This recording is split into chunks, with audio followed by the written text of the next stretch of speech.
मित्रों नमस्कार। अगर आपको हमारे चैनल पर प्रसारित वीडियोस पसंद आते हैं तो हमारे चैनल को सब्सक्राइब कर और वीडियो को लाइक कर हमारा हौसला बढ़ाए। तो शुरू करते हैं ये कथा। महागाथा, सदाशिव और महाविष्णु में बड़ा कौन। अध्याय 1। ब्रह्मांड के उद्गम से पहले। उस समय कोई कालगणना नहीं थी, न दिन था न रात, न कोई दिशा थी न कोई तत्व, केवल एक शून्य था। और उस शून्य में थी परब्रह्म की अनिर्वचनीय सत्ता, जिसे न देखा जा सकता था न समझा, केवल अनुभव किया जा सकता था। उसी अनुभव के गर्भ से प्रकट हुए आदि पुरुष नारायण, जिनकी नाभि से एक कमल प्रकट हुआ। कमल के भीतर प्रकट हुए ब्रह्मा, और उस कमल की गहराई से ही एक अत्यंत दिव्य ध्वनि गूंजी, तप तप। और तभी ब्रह्मा ने ध्यान किया और ब्रह्मांड का आरंभ हुआ। अध्याय 2। त्रिदेवों की स्थापना। जैसे जैसे सृष्टि आगे बढ़ी, ब्रह्मा को यह ज्ञात हुआ कि यह सब कार्य अकेले संभव नहीं। तभी आकाशवाणी हुई, हे ब्रह्मा, तू सृष्टि करेगा, विष्णु उसका पालन करेगा और रुद्र उसका संहार करेगा। तीनों ही मैं हूं। त्रिदेव की स्थापना हुई। ब्रह्मा सृजन के देव, विष्णु पालनकर्ता, शिव संहारक और मोक्षदाता। तीनों अपनी अपनी लीलाओं में लगे रहे। लेकिन जैसे जैसे काल बढ़ा, देवताओं के बीच प्रश्न उठ खड़ा हुआ, इन तीनों में सबसे बड़ा कौन। अध्याय 3। देव सभा का विवाद। स्वर्ग की एक सभा में इंद्र, वरुण, यम, कुबेर, अग्नि, वायु और अनेक ऋषिगण एकत्र हुए। विषय था, किसकी महत्ता सबसे अधिक है। इंद्र बोले, ब्रह्मा ही आदि सृष्टा हैं। वरुण बोले, विष्णु पालन करते हैं, वे ही सबसे श्रेष्ठ हैं। यम बोले, संहार के बाद मोक्ष वही देते हैं जो शिव हैं, वही अंततः सबसे महान हैं। विवाद बढ़ा तो सभी ने देवर्षि नारद से निवेदन किया, आपके पास हर लोक का ज्ञान है, आप ही सत्य बताइए। अध्याय 4। नारद की पहली यात्रा। ब्रह्मा के पास। नारद पहले ब्रह्मलोक पहुंचे। उन्होंने पूछा, हे पितामह, आप बताइए, तीनों में सबसे श्रेष्ठ कौन है।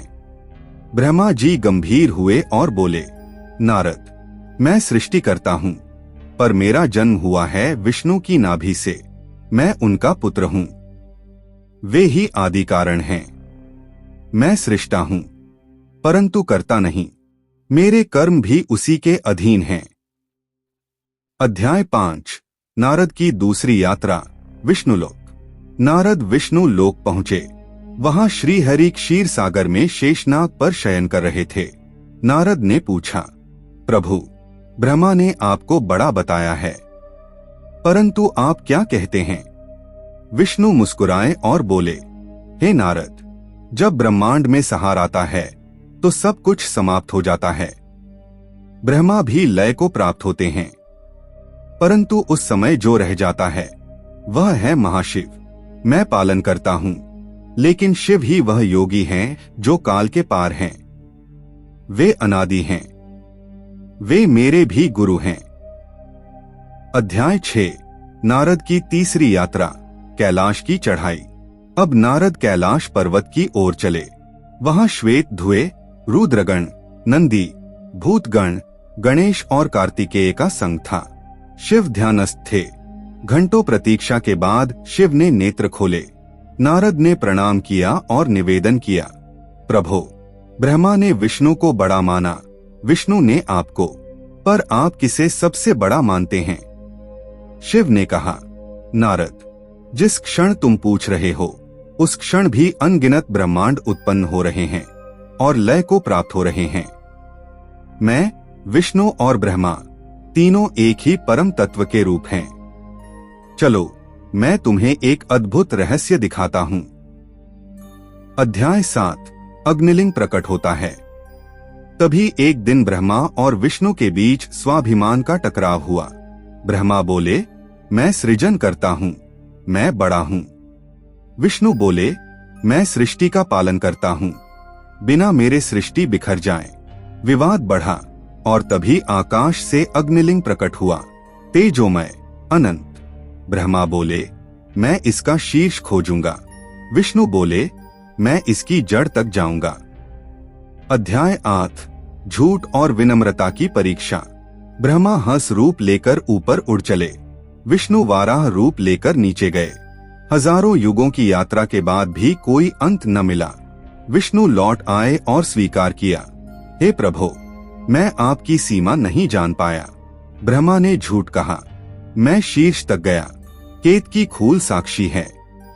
तभी अग्निलिंग फटा और प्रकट हुए महादेव। हे ब्रह्मा, तुमने मिथ्या कहा, इस कारण पृथ्वी लोक में तुम्हारी पूजा नहीं होगी। हे विष्णु, तुमने सत्य स्वीकारा, तुम पूज्य होगे। अध्याय 9 शिव विष्णु एकत्व। शिव ने विष्णु को हृदय से लगाया और कहा, हे नारायण, तुम ही मैं हो और मैं ही तुम। जब तुम राम बनोगे, मैं हनुमान बनकर तुम्हारी सेवा करूंगा। जब तुम कृष्ण बनोगे, मैं सुदर्शन बनकर तुम्हारे हाथों में रहूंगा। नारद रोमांचित हुए। अध्याय 10 परम सत्य। तभी ब्रह्मांड भर में एक आकाशवाणी गूंजी, शिवो विष्णु शिवोहम। विष्णु शिव है और शिव विष्णु हैं। जो इन्हें भिन्न माने वह अज्ञानी है, जो एक जाने वह मुक्त है। निष्कर्ष, सदाशिव और महाविष्णु में बड़ा कोई नहीं, क्योंकि दोनों ही एक परब्रह्म के दो रूप। एक योग है, दूसरा भोग। एक गीता है, दूसरा तांडव। एक प्रेम है, दूसरा तप। दोनों मिलकर ब्रह्मांड का संतुलन है।